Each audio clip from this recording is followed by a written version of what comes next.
So let's start this morning section talks. The first, I would like to give many seconds to National Conference of Basic Science organizers, especially if give many thanks to Professor Yao to organize this very important conference here. This morning section, the first talk is Wen-An Yong is come from the Tsinghua University. He's the famous professor in Tsinghua, and also before he worked in Germany, then he joined the Tsinghua University. He worked here. This morning, here we are going to talk. Talk title is recent talk on hyperbolic relaxation problem. Let's welcome Professor Yong give the talk. So thank you, Professor Wang, for the introduction. Also thanks to the organizers for the invitation. And this is just one. Okay, this is because actually it's better to speak Chinese, but because it's recorded, that's why I still try to speak English. Actually, my English is very poor. And so this the talks will be mainly based on several joint papers with my former and current students, and the name I will mention during my talks. And here is the outline of the talks. My talk. The first is relaxation problems. In the first part, I will recall some existing results on these kind of problems. And then I will introduce the 5 topics we are working on. And dissipativeness of movement-closure systems, modeling and machine learning, reduced boundary conditions, construction boundary conditions, boundary control. And then I will end with a short summary. Okay, starts with the first part, hyperbolic relaxation problems. By hyperbolic relaxation systems, I mean such a system partial differential equations, the first order partial differential equations with epsilon here is in a conservative form or in the quasi-linear form. Here U is a vector.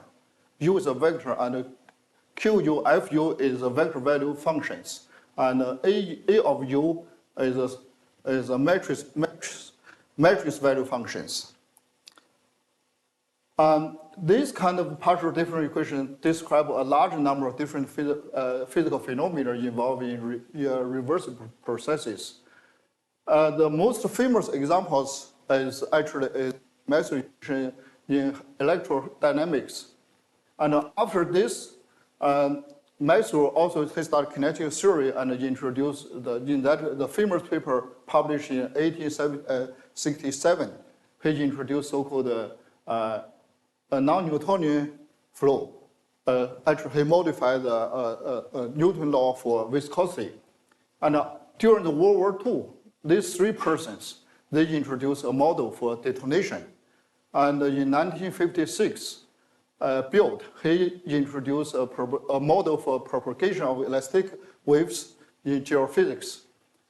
So this is the earlier models, specific models. And afterwards, the people realized this kind of model can describe the chemical reactive flows, combustion, and multiphase flows, dissipative relativistic flows, and non-equilibrium thermodynamic flows, and also these kind of equations are present in radiation hydrodynamics, in neuroscience, nonlinear optics, and probability, and so on. Also, if you track these 2 books, and according to the author, they said all the reversible processes can be described with this kind of first order partial differential equations.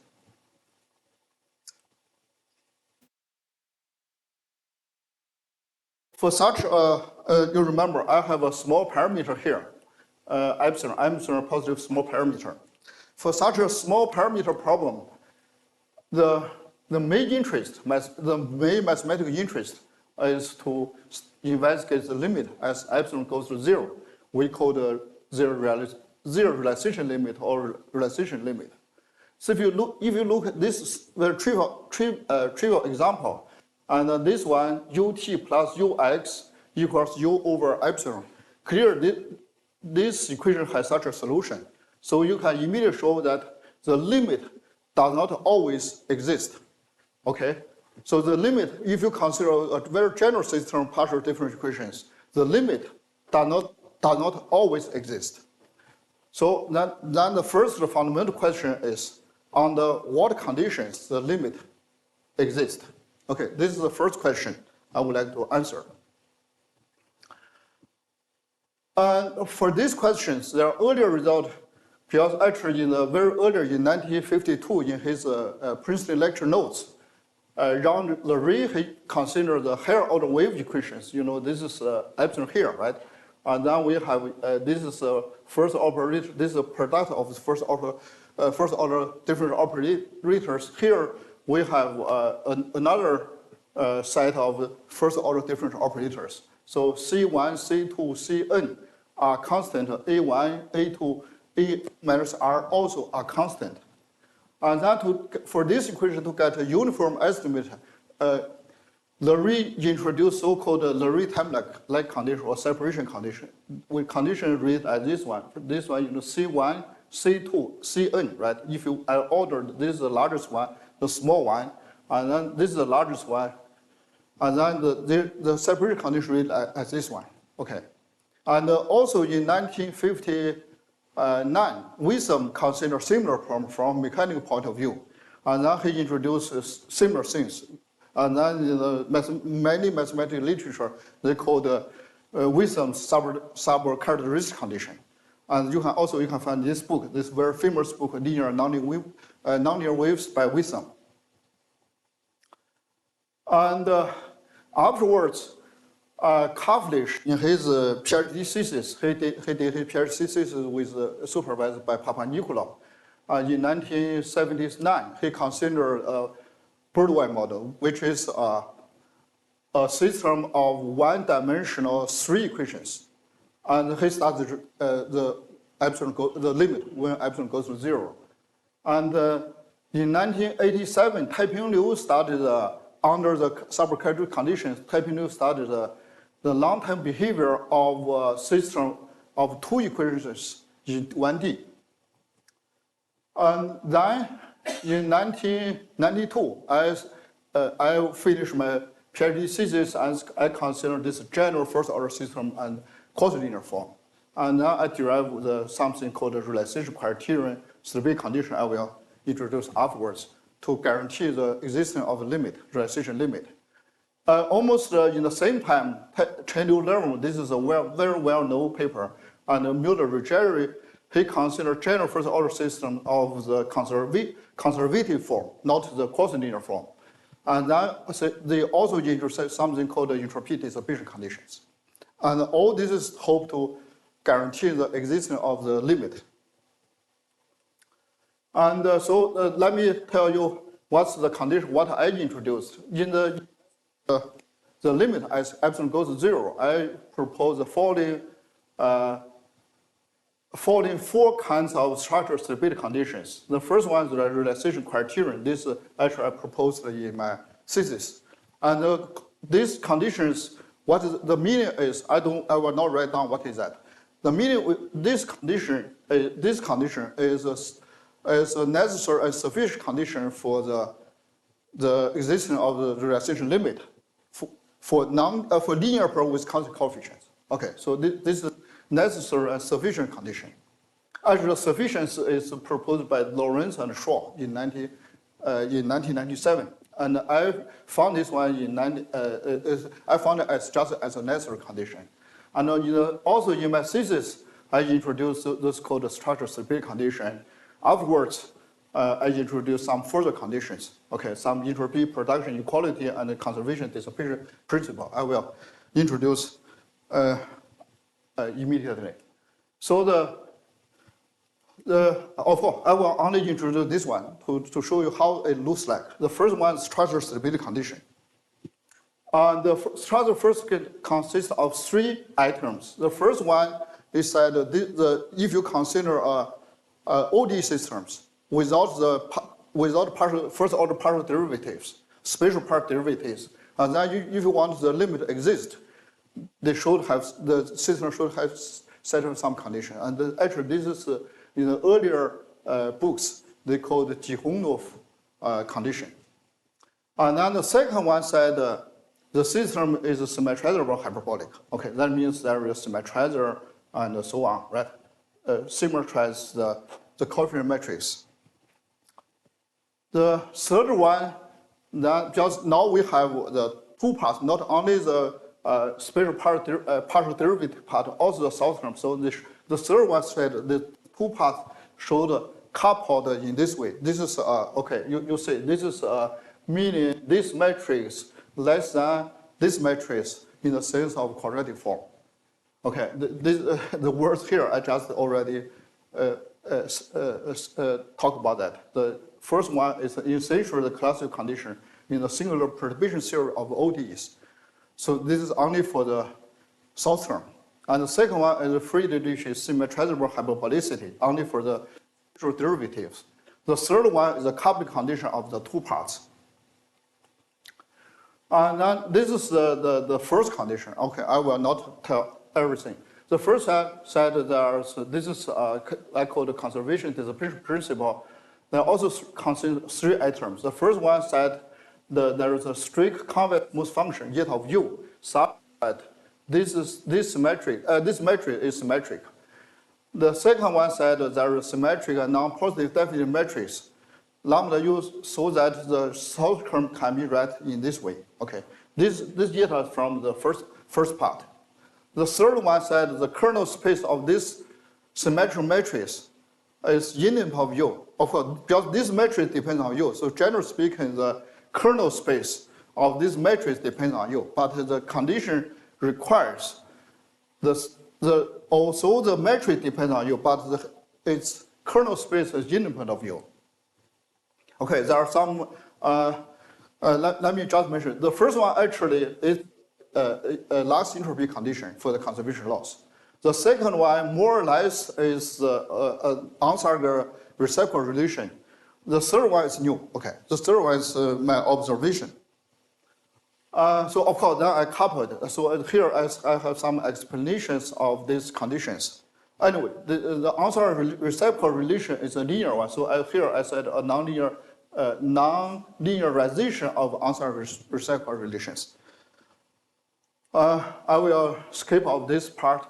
And okay, under these three conditions, there are a lot of mathematical consequences. For example, the relaxation limit and the existing shock structures and stability of shock structures and the existing global solutions, the long-term behavior of global solutions, right? And validity of Champion-Insull expansion and the diffusion relaxation limit and so on. There's a long list theoretical result under these three conditions. So I will not repeat it. So this is my first part about the earlier result, existing result for the relaxation problem. Now let's talk my first topics, the dissipative of the molecular systems. This is my first topics. So we consider Boltzmann equation. The Boltzmann equation describes the evolution of spatial velocity distribution, F, of molecules with collisions and related to the classical fluid dynamics. Particularly, it is well accepted as an underlying theory of rarefied gas dynamics and has wide applications in engineering and industry. Directly numerically solving the kinetic equation for F is challenging due to the high dimension. Because here, in physics, the T is time, S is a three vector, right? Cosine also three vector. So that's why this is the unknown for the Boltzmann equation. Unknown is a function of 7 independent variables. So that's why it's a very high dimension. If you want to solve it numerically, this is very challenging. Therefore, there are a lot of mode reduction methods have been developed, and among them, the molecular methods are well known. For example, Here I just mentioned two. This is from Professor Li Ruo from Peking University. He introduced so-called global hyperbolic regularization method, and this have a number of papers since 2013, and also Fox quadrature-based movement method, and he proposed this method in 2008. There are also a lot of papers I will mention to you. So according to this method, the movement closure method, you will get some reduced models. All the reduced models are first-order partial differential equations of the quasi-linear form. Okay. And so for the reduced system to be reliable, they should preserve the fundamental properties of the kinetic equations. In particular, the dissipativeness of the Boltzmann equation characterized with the celebrated H theorem. Actually, I was told that the Boltzmann equation was written down actually by Maxwell. It is called Boltzmann equation because Boltzmann discovered this H theorem, so that's why it's called Boltzmann equation. So because in numerics, for example, when we always talk, for example, positivity preserving or asymptotic preserving, equilibrium preserving, all these kind of things. And now I want to have my reduced model to keep the dissipativeness of the kinetic equation. So what's the dissipativeness of reduced model? Okay. So I mean that means if you want to show me your model preserve the fundamental property of kinetic equations, what to prove? What to prove? So based on our former result, we believe the structural stability condition correctly characterize the dissipativeness. So that means I believe the structural stability condition to the movement closure systems are same as the H theorem to the Boltzmann equation. Okay, more or less, this is the H theorem. The structural stability condition are the H theorems for the movement closure systems. So this is my first topic. Along in this aspect, we have the recent result. We have this. The first one is actually by Professor Li Ruo. He showed there's the movement closure system satisfy the structural stability condition. This published in a Chinese journal. And afterwards, with his postdoc, we published some paper for the false quadratic-based movement method.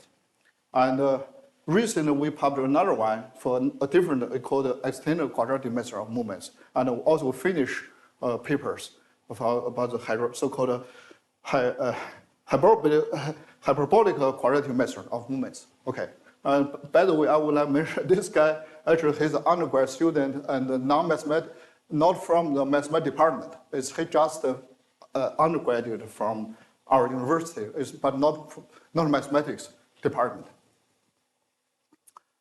So this is the first topic I would like to mention.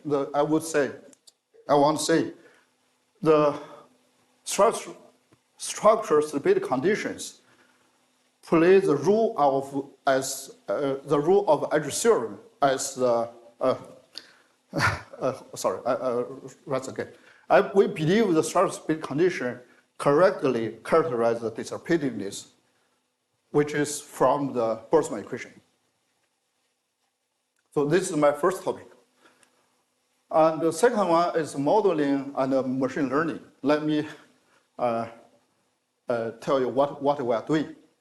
So as I mentioned before, so we observed so many equations of classical physics obey the conservation dissipation principle which ensures many reasonable and solid mathematical consequences. Therefore, it is natural to respect the same principle when you construct new PDEs. When you do mathematical modeling, we want to construct new PDEs. So the new PDEs of this kind should satisfy the conservation dissipation principle. This is a very naive, very simple idea. And with this simple idea, 10 years ago, I published a model. This is for compressible viscoelastic fluid flow. This revised version of the Maxwell fluid model. And then, this is the mass conservation, and then this is actually the conservation of momentum, right? But I have something here. And the tau 1 is tau 1 is a tensor, tau 2 is a scalar. And the tau 1 involves according to this equation. Tau 2 involves into this equation. So, here we have first order partial derivative, special partial derivative, also the first order partial derivative, and also the first order, right? All this system is a example of the relaxation system I mentioned in the beginning. And it was shown by these two persons. Actually, he's a professor in Caltech. He showed that this model can lead a number of classic results, include two from the Landau-Rifchis, and he claimed that this is the unique correct model for compressible viscoelastic fluid flows. And up to now, this model has been used to study various different problems and cited in many different physical literature for the nano-letters and reports on progress in physics and so on. Also, general fluid dynamics. They all solve this one numerically or analytically solve these models. So also there are some literature where they use this model. And so this is just one model. So because with this success, we believe our idea works. So that's why we in 2015, with my colleagues, Zhu Yi is from, now he's also a joint member in this BIMSA, and Hong he just arrived the right time. And also one of my former students, and we proposed a so-called dissipation, conservation dissipation theory for non-equilibrium thermodynamics. Let me briefly introduce what is this theory. So in this theory, we assume some conservation laws are given. For example, in fluid dynamics, you have for example, the momentum, conservation of momentum, conservation of density, conservation of momentum, conservation of energy. So you have conservation laws. So we fully respect the conservation laws. So suppose we have this one. And then if Fj is given in terms of the U is I call the conservative variables. And then the equation closed, right? If F can be determined in U in pointwise or in a functional way, anyway, it's closed. Then everything is done. It's, for example, the Navier-Stokes equation is like this. But nowadays, very often, Fj depends not only U, but also something else, some extra variables. So extra variables characterize non-equilibrium feature of the system, and we call it non-equilibrium dissipative variables. So in our theory, we choose a non-dissipative variable V is a R vector, so that the flux Fj in the conservation law can be expressed in this way, depends U and V. And then seek the evolution equation of this form for V. This is our constitutive relation to be determined. G, this is not known, and Q is not known, right? We want to determine this one. Okay, of course, this is non-zero. So if you write this conservation law together with these constitutive equations, we get the relaxation system I mentioned in the beginning. It's a conservative form, right? Okay, this is just notations. And then the conservation principles consists of two conditions. The first one, actually, this is the last entropy condition. Okay, I will not. This is just the last entropy condition for conservation laws. The second one said there is a negative definite matrix M of U. We call the dissipation matrix or friction matrix, such that the non-zero source Q can be written as this is M, this is a matrix times eta of V. Actually, this is a column vector, right? Small v. Let me. V is actually the dissipative variable, so this size is not a problem. So this should be a column. So the southern should be written this way. Actually, this is our conservation dissipation principle I mentioned before. And then in the CDF, in our CDF theory, the entropy function eta and the negative definite matrix M are given. If this is a given, we can deduce the flux G, and the source Q.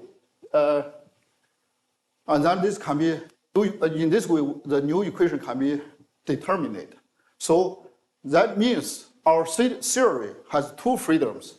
One is a convex entropy function eta, another one is a negative definite matrix M. Okay, these are two freedoms. And so these two freedoms can be fixed by starting the machine learning or with some data, right? And in this direction, we publish some papers. And this is, you published 2021. And then also this is non-equilibrium thermodynamics and then geophysics. And also this is a SAM journal.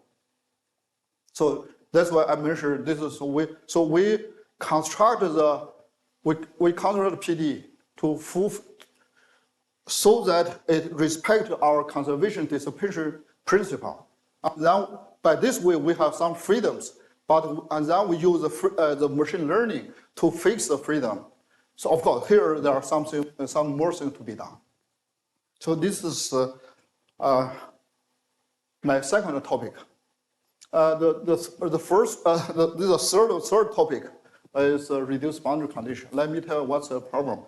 So because I think I do not have time to read all these slides. Let me show you what. So let's start with this simple example. For example, I have this very simple problem: ut plus 3ux plus vx equal to 0. Vt plus ux plus vx equals minus v over epsilon. This is very simple, just two equations, one-dimensional two equations.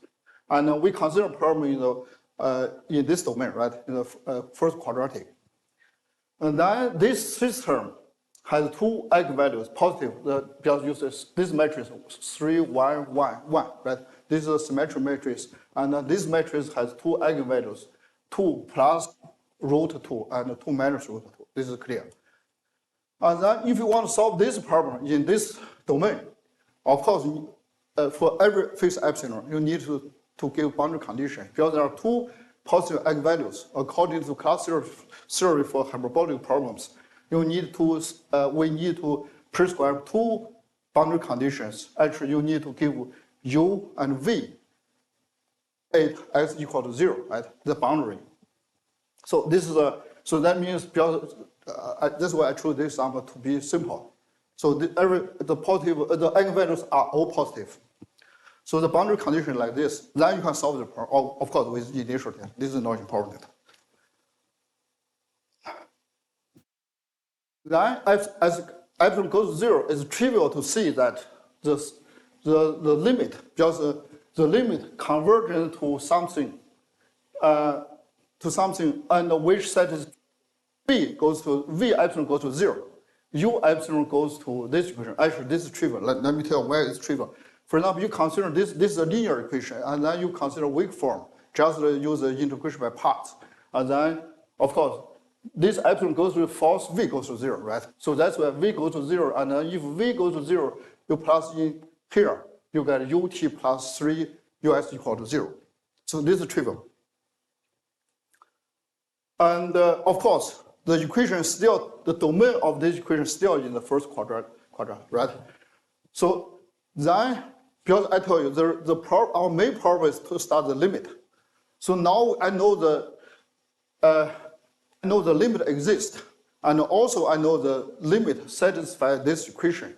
But this equation, if you want to solve it in this domain, you need boundary conditions. Otherwise, you do not know your limit, right? So this is a very fundamental question. What's your limit? Because only according to this equation, you cannot determine your equation. So you need a boundary condition to solve this in this domain, right? Okay, this is what I said. The limit is undetermined if the boundary value is not given. So that's why you need a boundary condition to solve, to determine, to finish your aim to start the limit, to determine the U0. Otherwise, your job is not finished, right?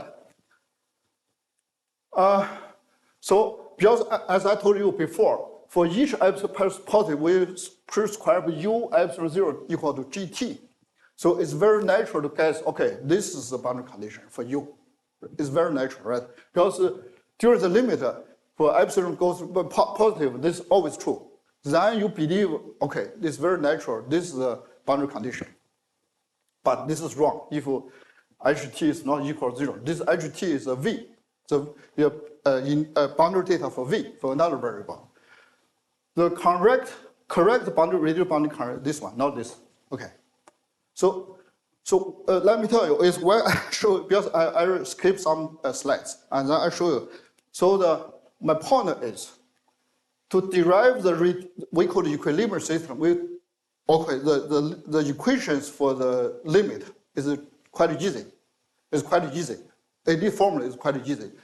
But to determine the boundary condition is, to my understanding, by no means trivial. It's very complicated. Okay, this is the third topic to be studied. What's the reduced boundary condition? To derive this one, because it's not trivial. For example, here, if you see, this is completely out of our imagination. So also in my thesis, I consider this general linear, let me show you. A linear system satisfies the structure stability condition. And okay, this is just linear, right? And S is a negative definite matrix, and then defined in S1 positive. And then of course with the boundary condition. The boundary condition, okay, in this form, very general form. PU, this is UV, this is capital U, right? PU corresponds to this one. This is given. And then I consider such a very general problem, this is of course more than 30 years ago. And then we got three conclusions. The first one said the structure stability condition together with the uniform Christ condition do not automatically guarantee the existence of the limit.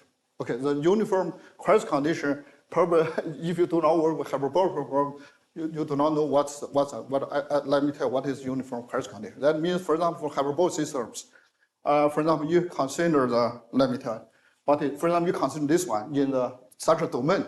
That means the boundary is S1 equal to 0. And then this is a larger system, right? How many boundary conditions you need to given for this system depends on the first matrix correspond to this S1. Depends on the number of positive eigenvalues of the first matrix.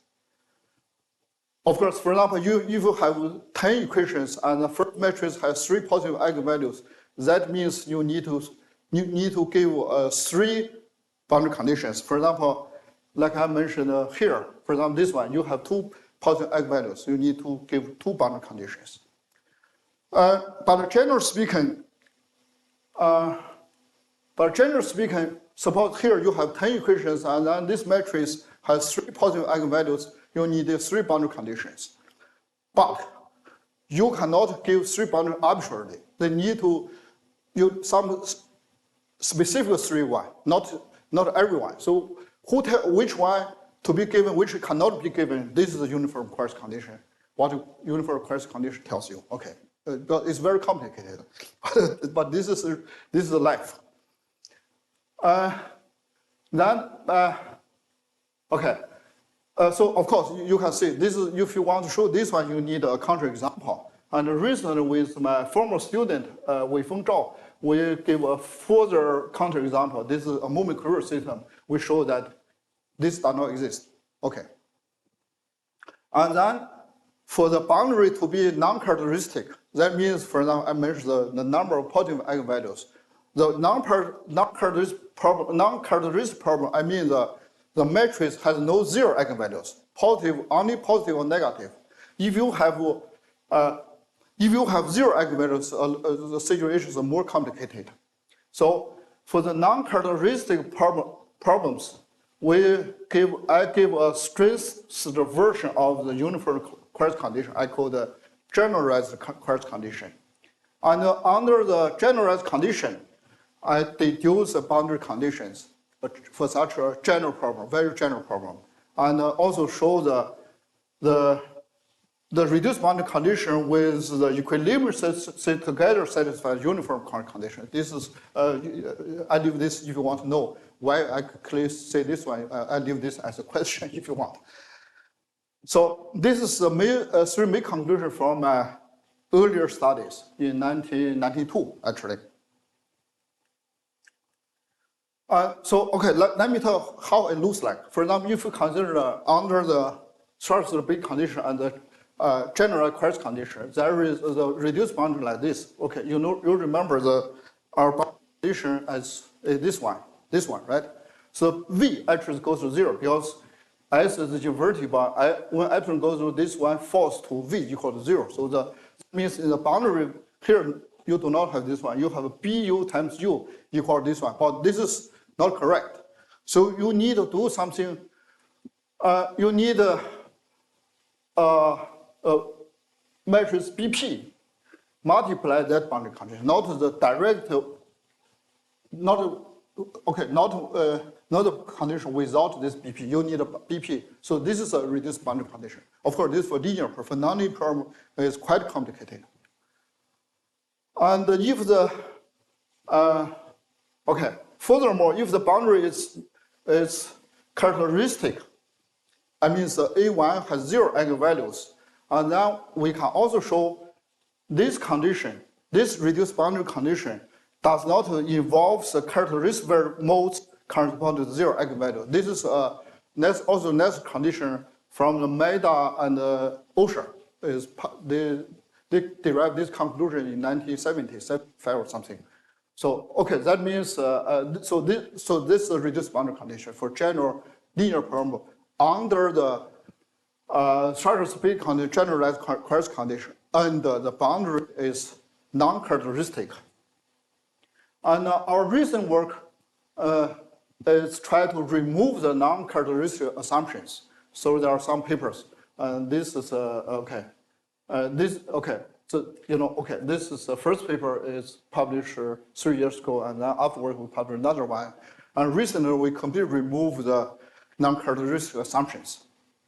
Of course, here I should mention this work by Zhou Pingxin and his former student. They consider only the Jinxi relaxation model, and in that paper, actually they do not assume the boundary is non-characteristic. That means in that case can be characteristic, but only for this Jinxi relaxation model. Okay, this is my third topic. I do not know. Okay, so I think I have enough. And then the first topic is the construction of boundary conditions. Let me tell what's the issue. The issue is like this, the relaxation usually is derived by augmenting certain classical equations to take into more fair physical processes.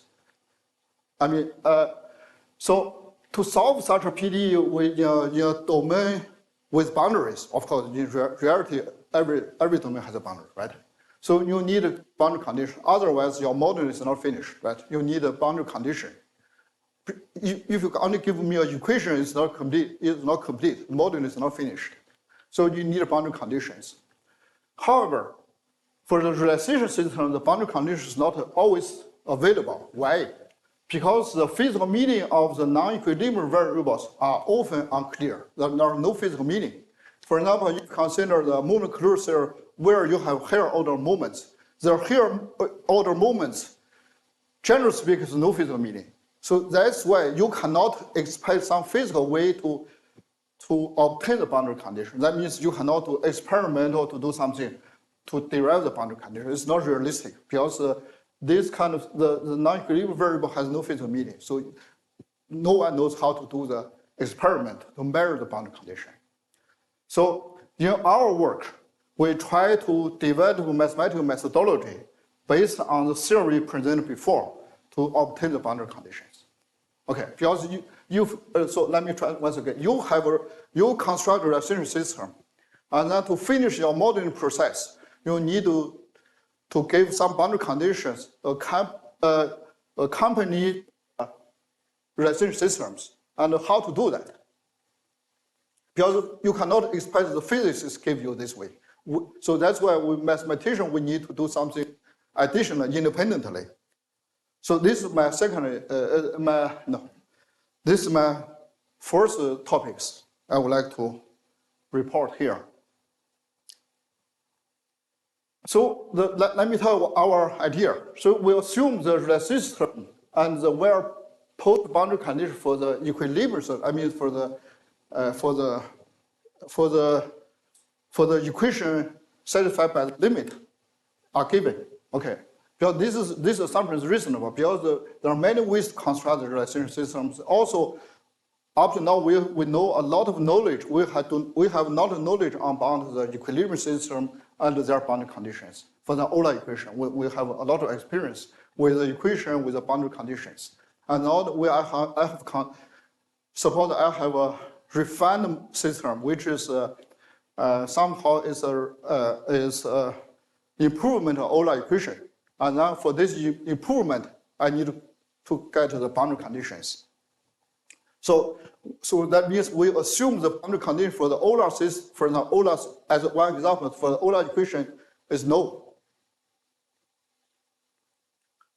For example, let me show you with this simple example. For example, here we have a system of 3 equations. This is from the so-called isothermal motion for viscoelastic materials. Okay, so this equation, you see, actually this can be considered as augmentation of the classical equation of isothermal dynamics. That if you compare these 2 equations, here we have 3 equations. The first one is same, right? The second one, if you put let epsilon go to 0, sigma equal to G of U, and then you put sigma equal to G of U, you get this one exactly. So this is no problem. Of course, I do not tell you what's the physical meaning ever since there are physical meaning here, every quantity here. Now, for this model, the structure condition just mean this. The structural stability condition is just this one. Okay, the G is strict increasing and less than the derivative less than capital E. E is a constant. So for simplicity, we assume G is a linear function of U. G is a linear function, of course.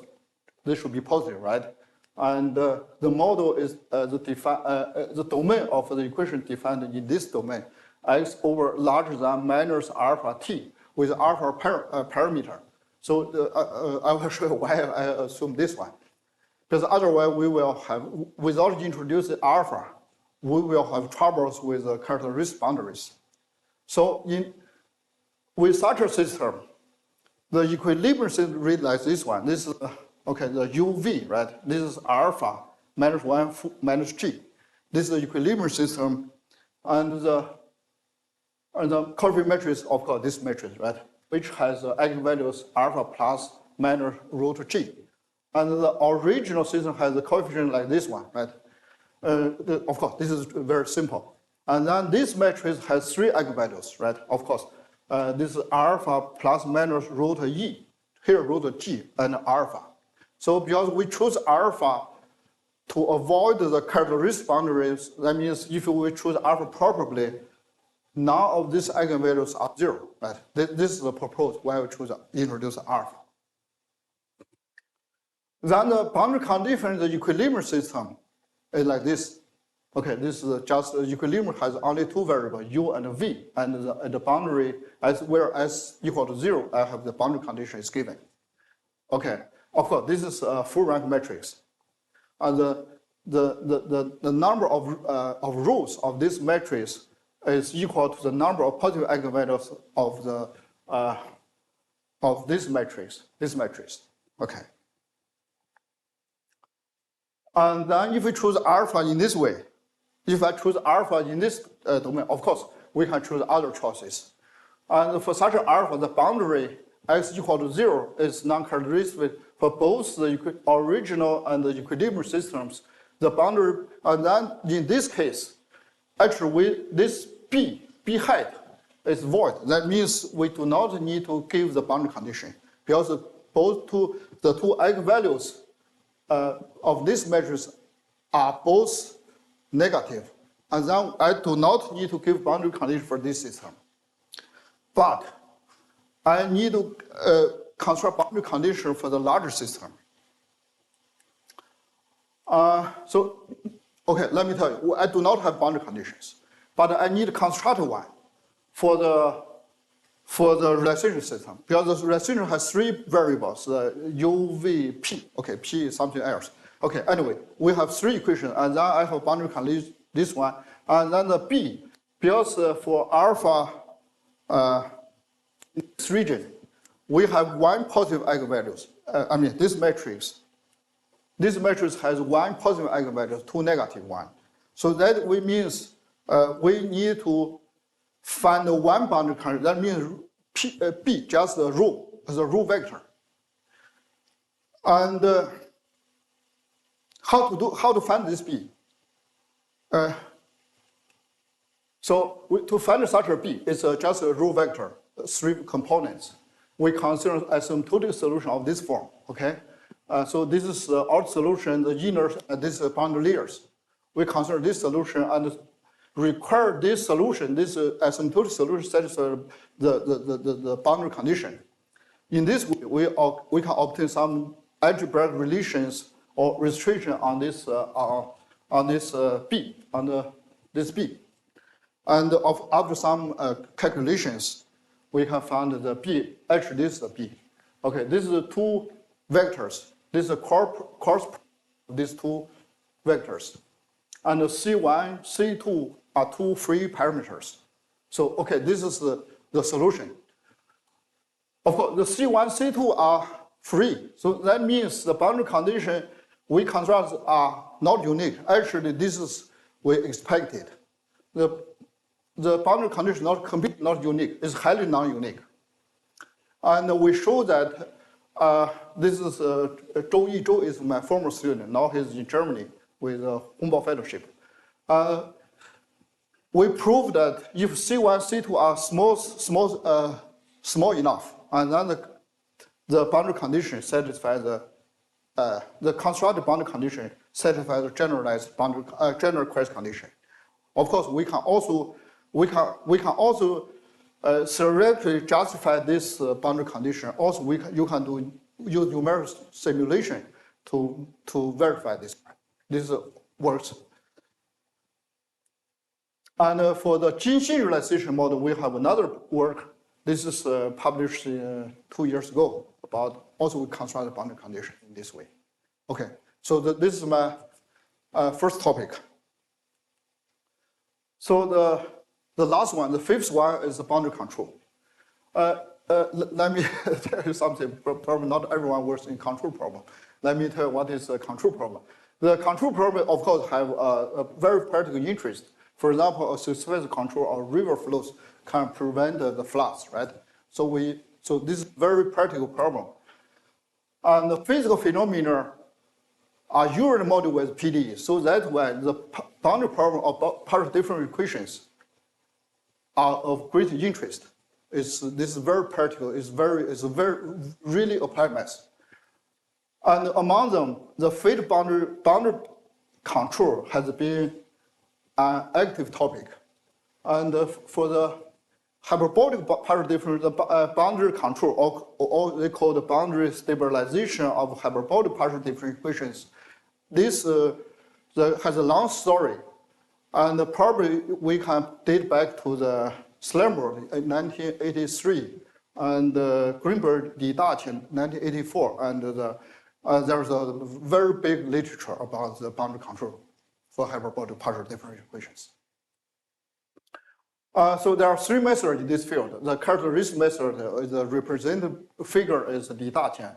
He has a book published in 1994. And the diagonal functional method is Coron Bastien, both from Belgium and France. And backstepping method, Chris Teach, is in US.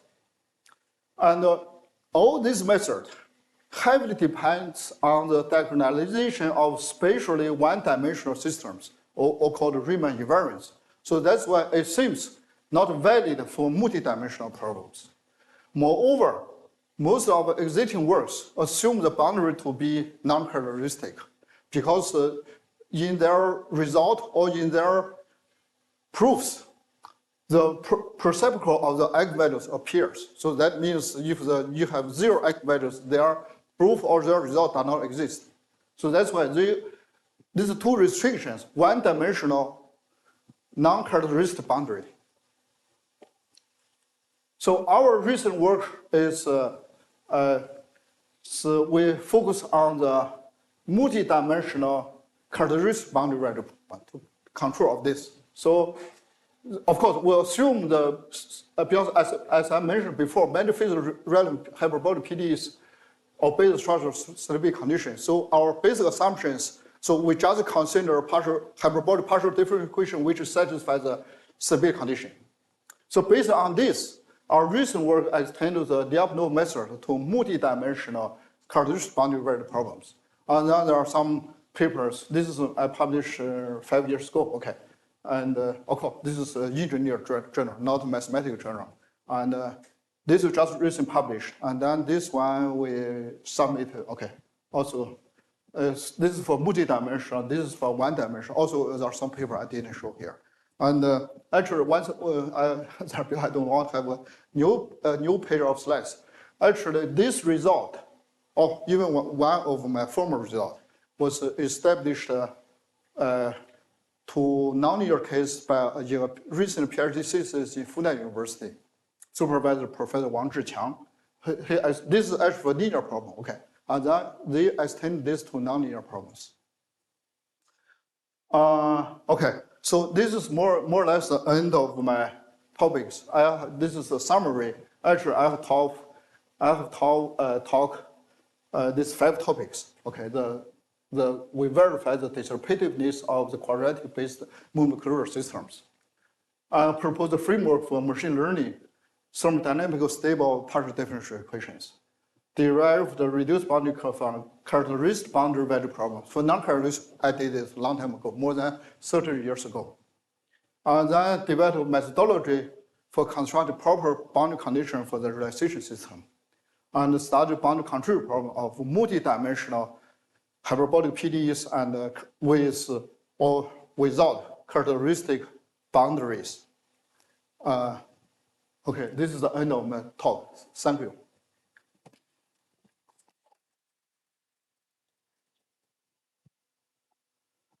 Any questions, comments?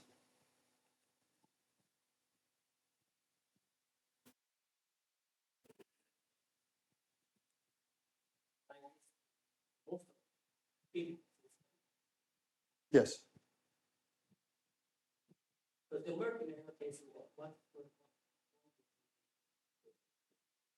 Okay. At least in France, recently there was a group. They started the AP scheme for the relaxation problem with boundary. Okay, this is not trivial. It's in France there is a group. I know. It's actually they invited my former student in Germany. They invited him to join the group. I know they are working on that. Of course, also in this framework.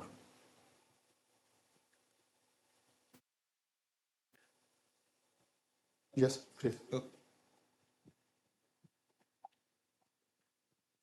You gave this interesting example of this boundary condition involving g of t plus h of t over 3 in this relaxation problem. You mean this one? The very simple system, the kind of toy model. Oh, okay. You mean yes, 3 equations, right? This one. No, it was, let's see. It was just a system of 2 scalar equations. That one, yeah, exactly. Yes. And so I wonder, you said that the derivation of the boundary condition is highly non-trivial, but is it possible to give any kind of simple heuristic indication of why the h of t over 3 term Oh, works. okay, yeah. This is quite easy because we consider boundary layers, right? So that's why when you consider boundary layers, actually you drop this ut derivative, right? You get here you have 3ux vx equal to 0. That means and you get an ODE system for this boundary equation, boundary layer equation. And the boundary layer equation is the equation of the ODE for S positive, half space, right? And then this should be, when S goes to infinity, this should be exist. So that means the limit is just the boundary, the reduced boundary condition. So that's why,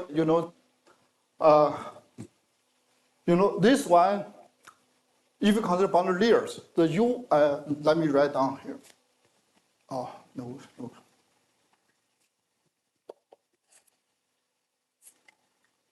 No, this is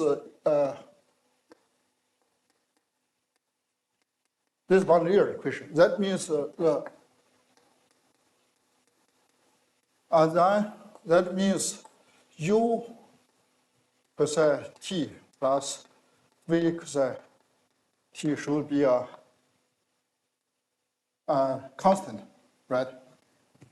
The limit when cosine goes to infinity, this is a boundary value. So that means this is a constant. So that means 3u0t plus v0t should equals to 3u.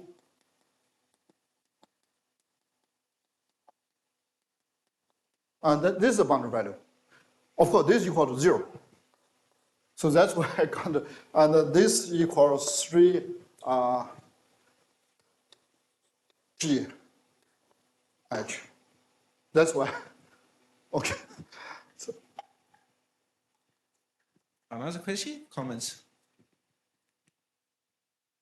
If no, we send the speaker again. Thank you.